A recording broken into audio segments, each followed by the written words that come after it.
ሰላም እንዴት ናችሁ ተመልካቾች በዚህ ቪዲዮ ጥሩ እንቅልፍ ለማግኘት ማድረግ የምትችሏቸው 28 ነገሮችን እናያለን አብራችሁ የመጀመሪያው የተወሰነ የእንቅልፍ መርሃ ግብር እንዲኖሩት ማድረግ ነው በእያንዳንዱ ቀን በተመሳሳይ ሰዓት ለመተኛት እንዲሁም ደግሞ በተመሳሳይ ሰዓት ለመነሳት መሞከር ቅዳሜና እሁድንም ጨምሮ ማለት ነው ሁለተኛው ከመተኛታችሁ በፊት ዘና ማለትን መልመድ ያስፈልጋል ማለት ነው ከመተኛታችሁ በፊት ለመዝናናት የማንበብ የመታጠብ ወይንም ደግሞ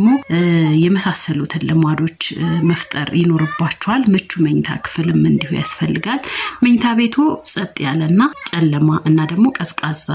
መሆኑን ማረጋገጥ ይኖርባችኋል ከመተኛቱ በፊት ከሻይና ከቡና እንዲሁም ደግሞ ከአልኮል መቆጠብ ያስፈልጋል እነዚህ መጠጦች እንቅልፉን ሊያውኩ ይችላሉ መኝታ ክፍሉን ለእንቅልፍ ብቻ መጠቀም አስፈልጊ ነው በአልጋ ላይ ቴሌቪዥን ማየት እንዲሁም ደግሞ ስራ መስራት አያስፈልግም ማለት ነው በቀን ውስጥ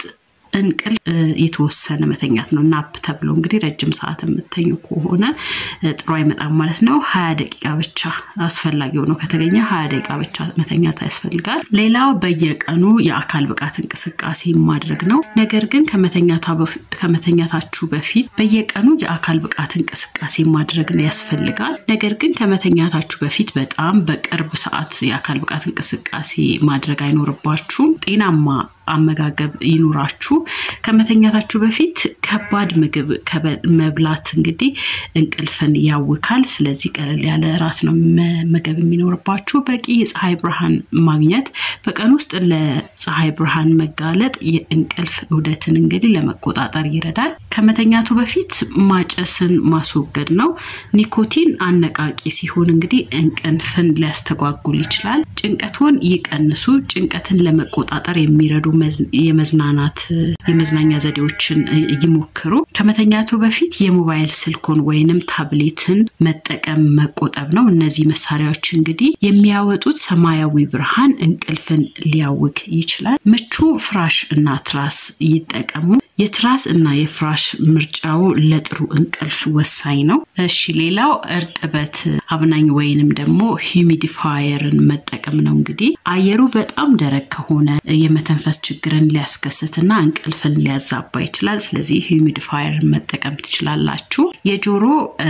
ማዳመጫ ወይንም ደግሞ እንዲሁም ደግሞ የአይን ጭንብል ወይን አይ ማስክን መጠቀም ያስፈልጋል ድምጽም ሆነ ብርሃን እንቅልፉን እንዳይረብሽው ማለት ነው ዮጋ ወይንም ማንሰላሰልን ይሞክሩ እነዚህ ዘዴዎች ዘና ለማለትና እንቅልፍን ለማሻሻል ይረዳሉ በቂ ውሃን ይጠጡ ነገር ግን ከመተኛቱ በፊት በጣም በቅርብ ሰዓት የሚጠጡ ከሆነ ግን ለሽንት ብዙ ጊዜ ከተነሱና እንቅልፉን ሊረብሹ ይችላል ማለት ነው በቂ ውሃን ይጠጡ ነገር ግን ከመተኛቱ በፊት በጣም በቅርብ ሰዓት ከመጠን በላይ የሆነ መጠጣት አይኖርባችሁ ከመተኛታችሁ በፊት እግሩን ሞቅ ባለ ውሃ ውስጥ ዘፍዝፎ መታጠብ ዘና ለማለት ያግዛል አስፈልጊ ከሆነ እንግዲህ ዶክተርን ማነጋገር ይቻላል እነዚህ ነገሮች አድርጋችሁ ሌሎችም ገና መነግራችሁ አለ ግን ይሄንን ሁሉ ያደረጋችሁ ደግሞ እንቅልፋችሁ የማይስተካከል ከሆነ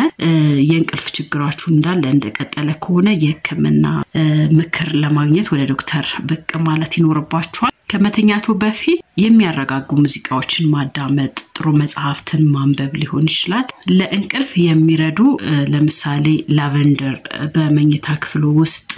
ማስቀመጥም ተመራጭ ነው ከመተኛታችሁ በፊት ቀላል የመለጠጥ እንቅስቃሴዎች ስትሬቺንግ ማድረግ ጥሩ ነው እርጥብ ሙቅ ሻወር መውሰድም እንዲሁ አሪፍ ነው ማለት በመኝታው ክፍል ውስጥ ያሉትን የማያስፈልጉ የብርሃንን መከላከል ወይንም መቀነስም አስፈልጊ ወደ መኝታ ከመሄዱ በፊት